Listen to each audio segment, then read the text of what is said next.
nakakaloy. Ewan ko na lang kung hindi pa masatisfy yung halo-halo cravings natin sa wall of halo-halo na ibibida natin today. Tapos may tower pa dito sa harap natin. Grabe naman talaga, Miss Lynn.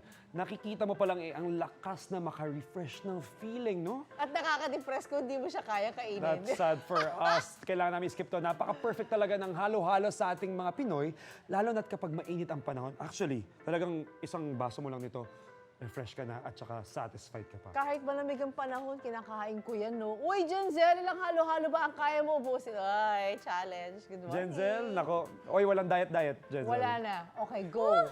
Init na Tignan init, mo ah. dyan. Grabe, ang init naman, oh. Grabe pa, summer na talaga, ha? Ang init ng panahon. Uy, teka, parang okay to, ha? Nakakalula itong wall of halo-halo na to, ha? Pero, wait lang. Parang familiar to, eh. Parang nakita ko na to online. Ay, oo, mga kapuso, ito yung nagtitrending sa social media. Siyempre naman, mga kapuso, hindi natin papalagpasin na alamin kung ano yung sikreto ng wall of halo-halo na to dito sa Quezon City. Kaya naman ngayon, makakasama natin ang owner ng wall of halo-halo na to na si Miss Edme Rose Eusebio. Good morning, Miss Edme!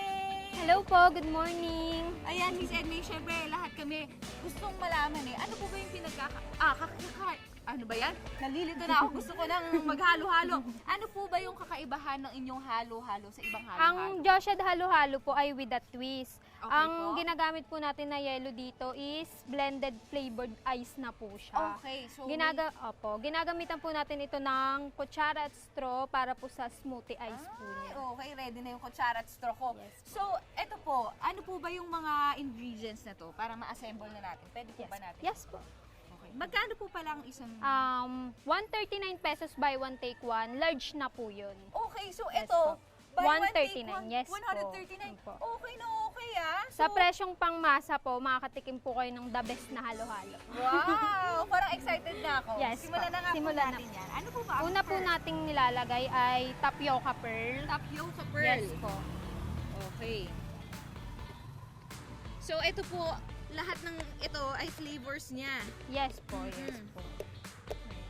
Ayan. And next naman po natin, ano pong next natin? Next natin ay yung gelatin po. Sali ako. Gelatin. So, ano po yung mga best seller niyo na flavors? Ang best seller po namin dito ay leche flan halo-halo cheesecake, avocado halo-halo cheesecake, and mango halo-halo cheesecake. Ooh, ito po ginagawa natin ay yung leche flan halo-halo. Yes po.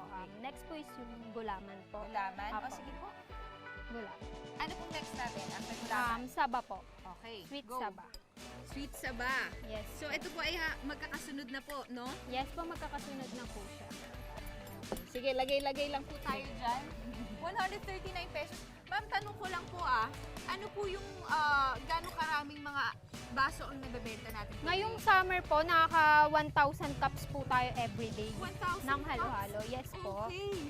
Ang dami din, no? Kailan po pala nag-start ang ating business? Nung pandemic po, nag-start po kami ng business ng ano. Eto, halo-halo. Yes po, yes Okay. po. Mabenta naman po talaga siya. Opo, talaga pong binabalik-balikan po.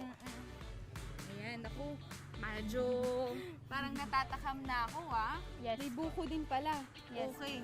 After nitong lahat ng ingredients, sobrang dami kasi mga kapuso ng mga ingredients natin eh. Paano po ba natin ipine-prepare yung yellow?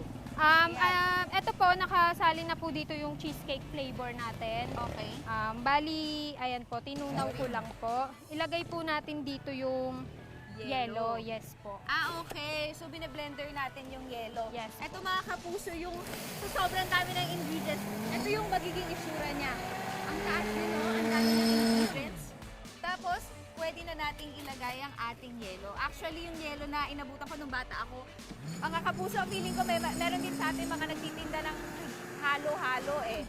So, yung halo-halo na ginagawa, kinakaskas pa po namin, tapos plain lang nilalagay. Saka nilalagay yung gatas. Ito namang ginagawa ni Ma'am Edme naka-mix na yung cream or yung milk sa ating ice. Ayan, pwede na natin mang ilagay yan. Parang Kailangan po, magiging ice cream po yung consistency. okay. Magiging ice cream yung consistency. po.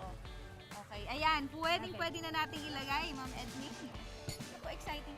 Kasi very creamy. Para siyang smoothie ang effect niya. Ilagyan ko na rin po. Ayan. Tapos lalagyan natin syempre ng Leche leche flan. flan. Dahil ako naman yung gumagawa nito, ay grabe naman ako maglagay ng leche flan. Dadamihan na natin. At tikiman time na! Ang cute dito mga kapuso. Meron silang straw na nilagay para syempre di ba mahirap maghalo ng halo-halo. Ayan. Uy, ang creamy, ang lasa nga po nung ating milk Yes ha. po. Ayan, ako, mamaya mga kapuso, mag-challenge ako at gagawa ko ng sarili kong version ng halo-halo. Siyempre, magdadagdag tayo Yes ng po. ating version, di ba? Kaya naman, abangan niyo yan mamaya dito sa inyong pambansang morning show.